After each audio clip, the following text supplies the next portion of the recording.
Terima kasih Anda masih bersama kami. Bagi Anda yang baru saja bergabung, kami hadirkan kembali 3 berita utama hari ini. Seorang remaja berusia 17 tahun nekat membegal dan membacok seorang pedagang sate keliling hingga kritis. Polisi mengidap gangguan kejiwaan aniaya warga yang baru ditabraknya.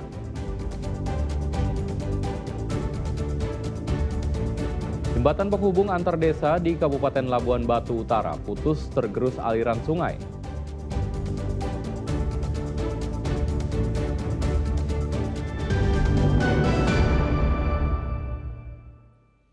Ya, kelayakan makanan bergizi gratis kembali mendapat sorotan negatif di Labuan Batu. Sekolah Dasar Negeri 10 Rantau Utara dapat paket makanan bergizi gratis dengan keadaan basi. Sang guru pun kembalikan makanan ke petugas Satuan Pelayanan Pemenuhan Gizi. Makanan bergizi gratis lagi-lagi bermasalah. Sajian MBG tidak layak konsumsi ditemukan di Sekolah Dasar Negeri 10 Rantau Utara, Labuhan Batu pada Selasa 18 November lalu. Awalnya, guru akan membagikan makanan pada siswa, namun saat dibuka terendus aroma basi. Setelah diperiksa, lebih dari 320 porsi makanan berbau tidak sedap. Sekolah memutuskan mengembalikan seluruh makanan yang tidak layak konsumsi ke petugas Satuan Pelayanan Pemenuhan Gizi tanpa hidangan pengganti. Yang tadi agak aman, jadi dibagikan dengan anak nggak begitu kalilah aromanya. Tapi yang untuk siang dibagikan siang tercium lah dia Pak, kurang enak dia, baunya. Begitu dibuka naiklah aromanya. Jadi kami nggak bagikan dengan anak-anak. Yang masuk siang itu untuk berapa siswa, Bu? Yang masuk siang itu 5 lokal. Kelas 3 dengan kelas 4. Semua basi, Bu? Basi lah, Pak. Kepala Satuan Pelayanan Pemenuhan Gizi yang menyuplai makanan ke sekolah tersebut mengakui adanya makanan yang tidak layak konsumsi. Kalau aroma yang basi itu dari telurnya sendiri tidak basi. Mungkin dari sambalnya yang kurang masak. Karena setelah kami bersihkan telur tersebut, telurnya masih bisa dimakan. Tetapi memang dari sambalnya sendiri yang kurang masak. Oh, itu pengantaran itu Bang gimana? Itu kan untuk makan untuk anak masuk siang katanya ya. Ya. Itu pengantarannya di pagi juga atau gimana itu? Karena masuk siang kami Meski terdapat insiden hidangan makan bergizi gratis basi beberapa waktu lalu, namun keesokan harinya Sekolah Dasar Negeri 10 Rantau Utara tetap mendapatkan distribusi makanan bergizi gratis untuk para siswa.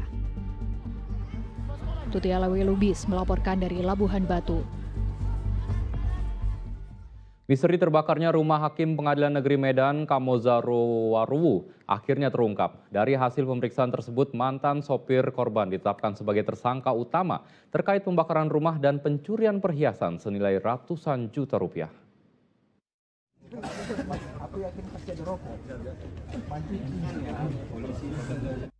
Kasus kebakaran rumah Hakim Pengadilan Negeri Medan Kamozaro Waruwu kini menemukan titik terang. Polisi akhirnya menetapkan mantan sopir korban yaitu Fahrul Aziz Siregar sebagai tersangka utama. Sementara 3 tersangka lain yaitu Hamonangan Simamora, Hariman Sitangga, dan Medi Mehamat Amosta Barus berperan sebagai pembantu tersangka utama dalam melancarkan aksinya dan menjadi penadah dari perhiasan milik istri korban yang berhasil dicuri. Selain perhiasan senilai ratusan juta rupiah dan perlengkapan pengeras suara lainnya, polisi juga menceritakan kronologis kebakaran rumah yang direkayasa tersangka utama. Rekayasa itu dilakukan sejak beberapa bulan sebelum kejadian. 10.07 masuk ke gang nanti yang tembusnya ke pintu belakang tadi. Berdasarkan rekaman kamera pengawas pada Selasa 4 November, tersangka sempat berkeliling di seputaran jalan rumah korban sebelum akhirnya berhasil masuk ke dalam rumah dan kamar korban untuk mengambil semua perhiasan milik korban. Setelah mendapat sejumlah perhiasan, tersangka membakar salah satu lemari korban dengan menggunakan pertalite yang kemudian menyambar ke beberapa ruangan. Sementara terkait motif tersangka, melakukan pembakaran rumah karena merasa sakit hati terhadap korban dari semenjak korban berdinas di PN Rantau Prapat. Ada unsur sakit hati tersangka 1, kemudian sampai dengan puncaknya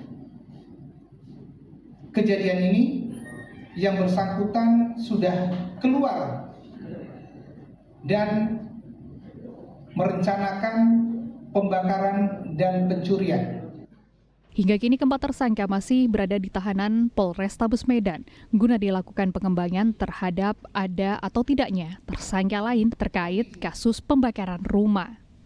Akibat perbuatannya, tersangka utama dijerat dengan ancaman hukuman 15 tahun penjara, sementara 3 pembantu tersangka lainnya terancam hukuman di atas 10 tahun penjara.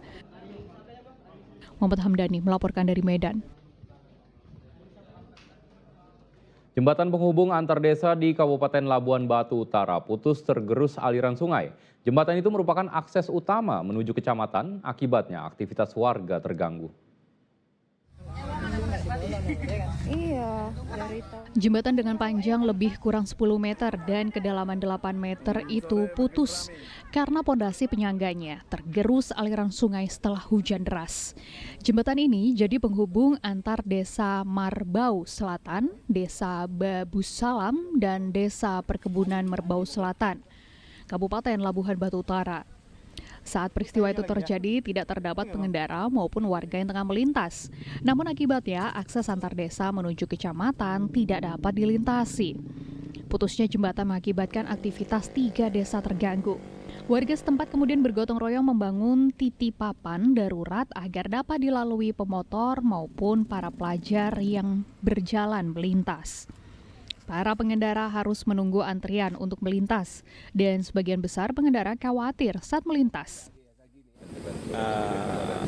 Jadi tadi malam sekira jam 10 dengan gotong royong kerjasama semua pihak, TNI Polri, kecamatan, semua, terutama masyarakat, maka terbangunlah jembatan sementara untuk targetnya untuk bisa untuk jadi alat penyeberangan sementara, terutama untuk anak-anak sekolah kita, roda 2. Penyebabnya bisa ceritakan kenapa nih? Penyebabnya karena memang erosi juga, karena jembatan kan sudah termasuk tua. Usia jembatan yang telah berusia puluhan tahun serta erosi tanah di aliran sungai diduga jadi penyebab rusaknya jembatan ini. Para pengendara roda 4 diminta memutar balik mencari jalan alternatif sebab jalur jembatan yang lama telah ditutup total. Tuti Alewalubis melaporkan dari Labuhan Batu Utara.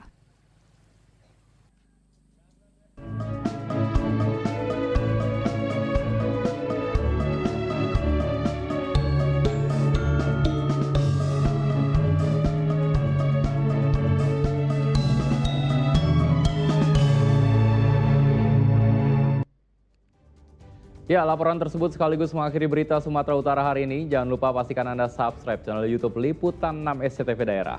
Saya Ridho Yahya, berterima kasih atas perhatian dan kebersamaan Anda. Selamat beraktivitas dan sampai jumpa.